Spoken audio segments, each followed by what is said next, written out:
Salamlar, bugün sizə bu iki məhsul haqqında danışacağım. İndi isə tez bunlar arasındakı fərq nədir, hansı daha yaxşıdır, onu danışaq. İlk məsələ odur ki, bundan belə deyim, 2-3 dəfə istifadə edirsə sonra pis bir iyi gəlir. Həmçinin dodaqda şəffaf qalmır, pütür-pütür qalır.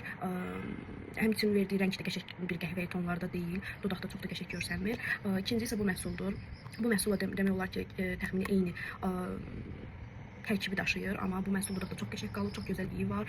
Bir ildən çoxdur istifadə edirəm. Hər ikisini eyni vaxtda almışam, amma ay fərqi var idi.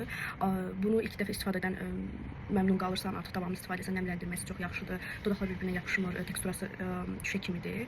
Bunu Trendyoldan 10 manat civarında almışdım. Bunu isə hər hansı bir butik idi, kosmetika butiki. Oradan almışdım, hatta 50 manat civarında. Yəni çox təriflənirdi, düşünürdüm yaxşı olar. Həmçinin bu tonlarda bir balm axtarırdım. Yaxşı balzam deyil, dodaq balzamı. Yaxşı nəmləndirmir və dodaqda pütür-pütür qalır. 2-3 dəfə istifadədən sonra tərkibindən kiflənmiş iyi gəlir. Bunu atmırdım bu videonu çəkmək üçün, ona görə hər ikisinin tərkibində peptid var. Hətta bu kremdə müxtəlif tərkibli yağlar var, dodaq qidalandıran və həmçinin bunu çox gözəl belə Coca-Cola kimi iyisi gəlir. Ona görə bunu yox, məsləhətlərdən bunu alın.